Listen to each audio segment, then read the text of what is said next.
Hello there, my name's Alison Willis. I'm the composer of the Vespers inspired by the medieval Old Hispanic Office project.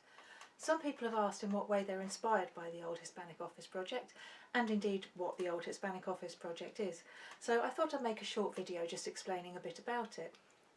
The Old Hispanic Office project is a project at Bristol University run by the wonderful Emma Hornby, funded by the ERC, and it's looking at the chants, so like the plain chants from the Iberian Peninsula in the early medieval period. And the problem with these chants is that they are non-pitch specific. Now that means exactly what it says. It means that whilst we have an indication of the direction of travel of the melody, unfortunately we don't actually have any idea what pitches were being used. So the point is, nobody knows what they would have sounded like. If you look at this text, you'll see that above the Latin words there are some squiggles, or neumes as we should properly call them, and they're the equivalent of the musical notation.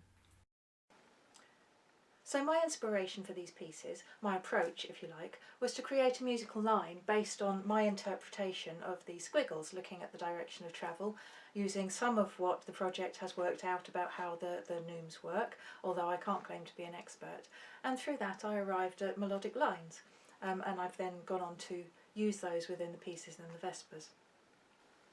I was fortunate enough to be one of the composers asked to reimagine these chants as a new piece of choral music along with several other composers. If you look on the Old Hispanic Office website, you'll be able to listen to all the pieces, and they are quite diverse and quite wonderful. The reason I decided to write Vespers is because it's to do with the Office of Evening Prayer, which I think is a very beautiful office within the Christian liturgy, but also that I could then write four individual pieces that could stand alone or that could be used as a whole set within the liturgy. So the first piece in the Vespers is Quem Timebo, and it's a vespertinus. Now a vespertinus would be the processional at the start of the service, so as people walked into the service or the ceremony. If you now look at these neumes and listen to the music, you might be able to hear how I've taken the shape of these neumes, which operate by being given an indication of higher and lower, or the same pitch, and turned it into a melisma being more than one note to a syllable.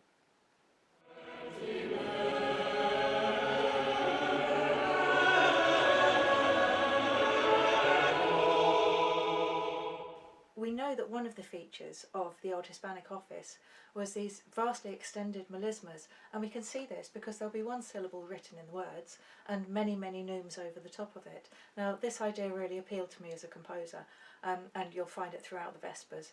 In this piece what happens is I take this one melisma that I start with from the Quem Timebo, and it extends every time we hear it.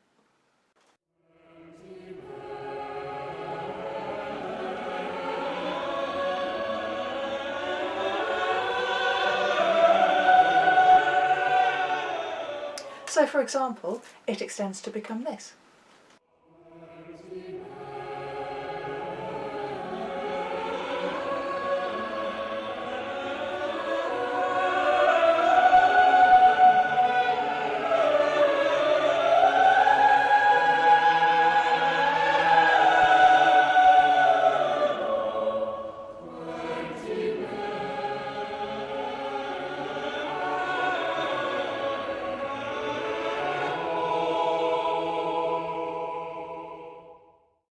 The second piece in the Vespers is a sono, the equivalent of an anthem, and it's called Ego Dormivi et Quievi, and it also makes extended use of this extended melisma technique.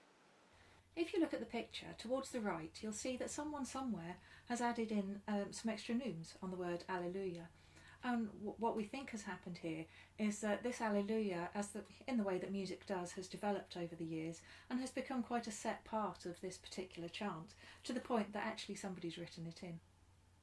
You'll also notice that the main melisma happens on the second syllable, so it happens on the le of Alleluia rather than the first or the third syllable as you'd expect to find in most contemporary church music. It's a sound I particularly like, but I do have to explain it to choir directors. If you look at the picture, the observant amongst you will notice that there are repeated patterns. Now I thought this was really interesting because it suggests to me as a composer that actually there's an element of call and response there, which I guess you would expect in the liturgy. So possibly the cantor and the congregation, or the cantor and the monks, but certainly this element of call and response. And that became a really crucial building block in this piece.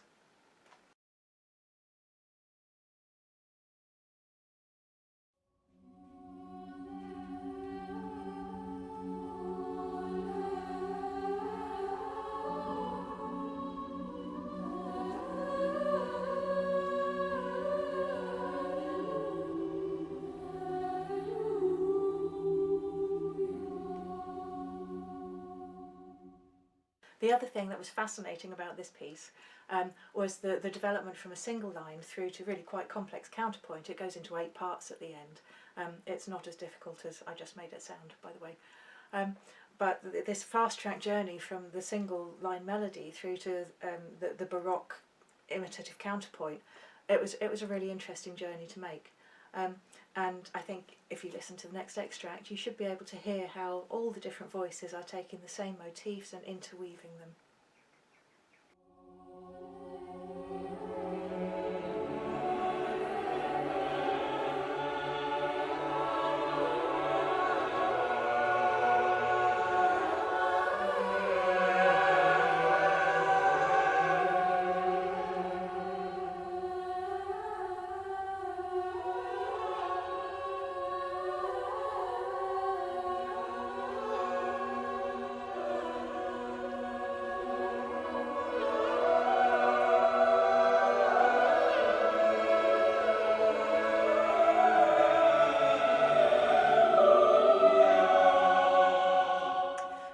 If you're going to sing that one, make sure you know where the beat is, and then everything else will fall into place perfectly.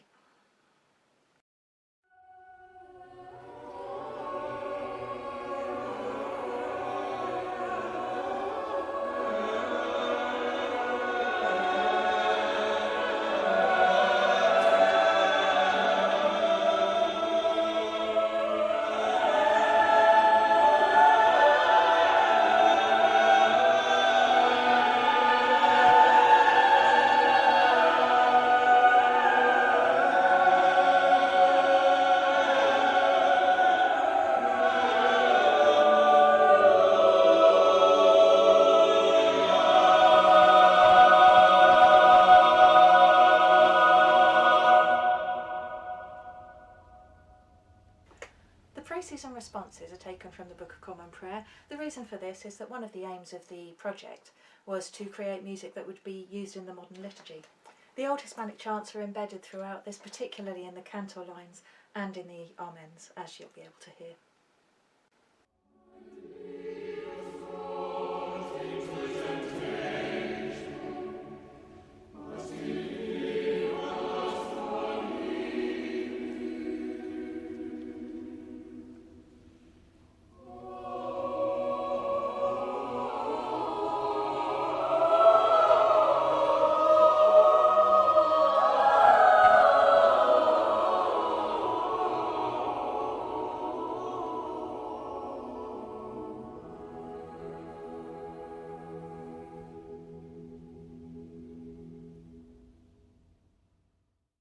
The last piece in the Vespers is Gustate et Videte, and it's an Alleluiaticum. Now this, I think, would have been used as a recessional, so as the monks or the congregation were leaving evening prayer.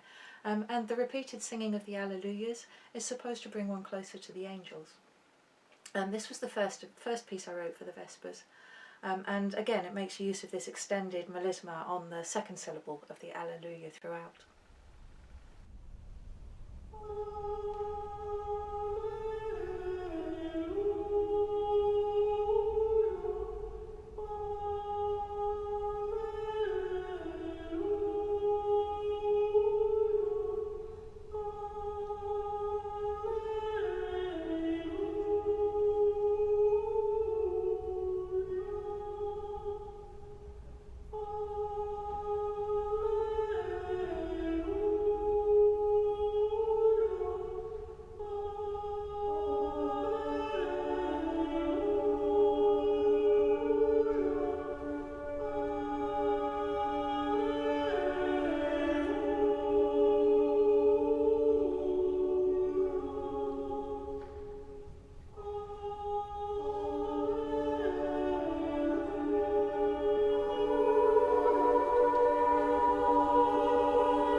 there we are, that's my Vespers inspired by the medieval Old Hispanic Office.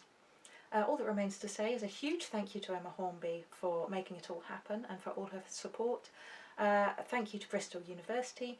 A huge thank you to Mark Lee and the Bristol Cathedral Choir for giving a wonderful first performance of the Vespers. If you've already sung the Vespers, thank you. I hope you enjoyed them.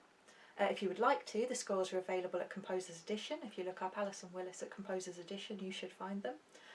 There's also some score videos on my YouTube channel. If you have a look there, you'll find Quem Timebo, Ego Dormivi et Quievi, and also Gustate et Videte, and also a recording of the Preces and Responses. And if you're about to sing them, good luck. Let me know how you get on. Thank you for watching.